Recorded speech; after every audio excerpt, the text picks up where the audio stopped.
Hi, I'm Karen Melandra. And I'm William. And today we're going to be talking about the importance of theories of personalities.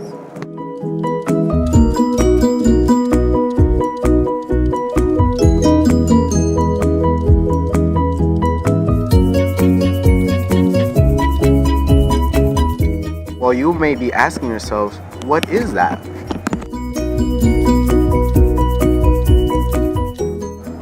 Personality is the unique and relatively stable ways in which people think, feel, and behave.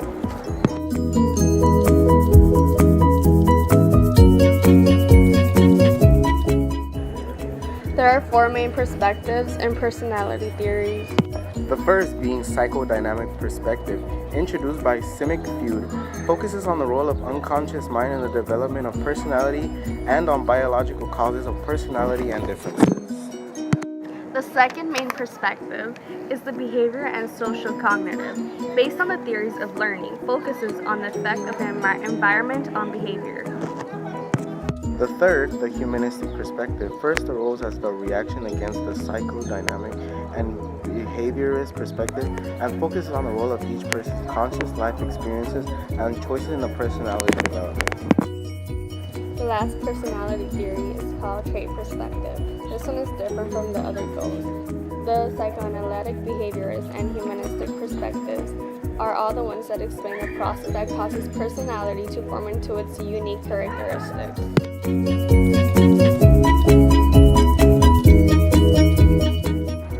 So personality is divided into three sections. So in the picture shown right now, you can see it says ego, superego, and ID. This is Fred's conception of personality. The image being shown is being divided into three parts: ID, ego, and superego. ID, part of the personality, presents at the birth and completely unconscious. Ego, part of the personality that develops out of need to deal with reality, most conscious, rational, and logical. Superego, a part of the personality that acts as a moral system. Fred believed that the mind was divided into three parts: the conscious, preconscious, and the unconscious mind. The unconscious mind is a level of mind in which thoughts, feelings, memories, and other information are kept that are not easily or voluntarily brought up into conclusions.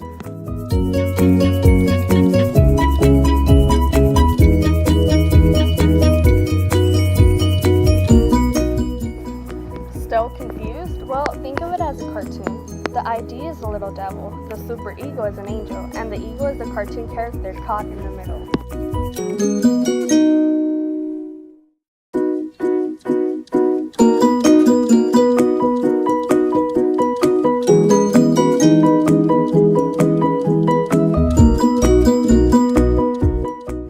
Another development that Freud believed was that the parts of personality develops in stages, and at each stage a different erogenous zone or area of the body that produces pleasurable feelings can become the source of conflict. The 5 stages are oral stage, anal stage, phallic stage, lancety stage, and genital stage. The first stage, which is oral, is from birth to 1.5 years old. The focus of pleasure are oral activities such as sucking, feeding, and making noises with the mouth. Difficulties at this stage affect later. The ability to form interpersonal attachments.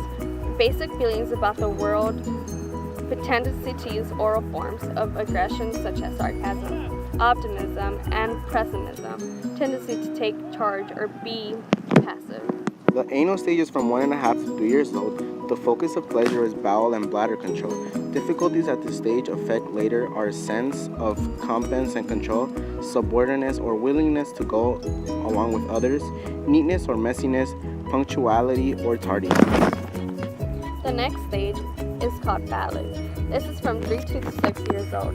The focus of pleasure is the genitals. Focus of conflicts is sexual awareness.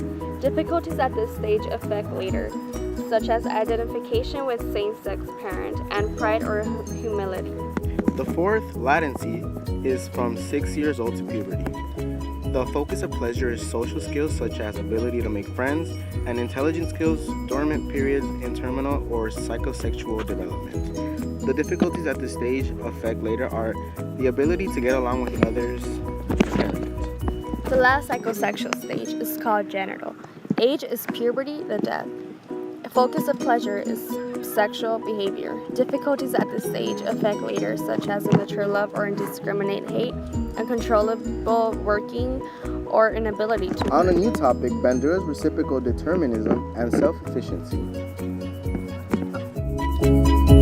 Bandura's reciprocal is a learning theory that was developed by Albert Bandura. In the social cognitive view, behavior is governed not just by the influence of stimuli and response patterns, but to the cognitive view process in such as anticipation, judging, and memory, as well as learning through anticipation models. Think of it as this. When was the last time your teacher was absent? Well, what happened during that class?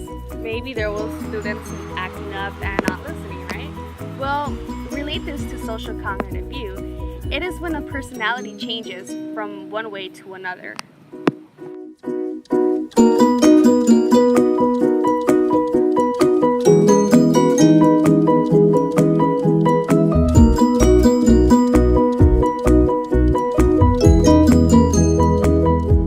Miss Bob isn't here!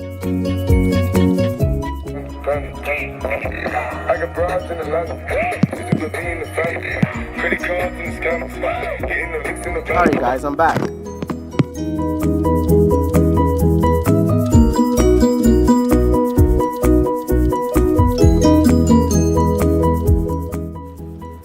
Now, real and ideal selves. So think of it as this. You're in class and you get in trouble, so they send you to a detention center. And you begin to think about what your actual self is, which is your perception and traits and abilities. But then you start to think about what your self-perception could be, which is when you start thinking about how you should be. Now, if you can see in the figure shown, when the ideal self and the real self are very similar when they are matching, the person is content, but when there is a mismatch between the two selves, the person experiences anxiety.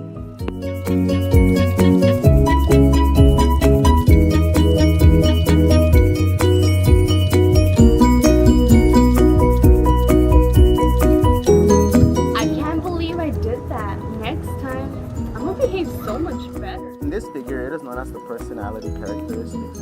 It is called the Big Five. Now, as you can see, the first one is openness. For the higher score, they are being creative, artistic, curious, imaginative, and nonconforming. Now, for the low score, it is conventional, down-to-earth, and uncreative. The next one is consciousness. The high characteristics are organized, reliable, neat, and ambitious. But the lower score characteristics are unreliable, lazy, careless, neglected, and of course, spontaneous. Now, for the next one, called extroversion. Well, the high score characteristics are talkative, optimistic, sociable, and affectionate.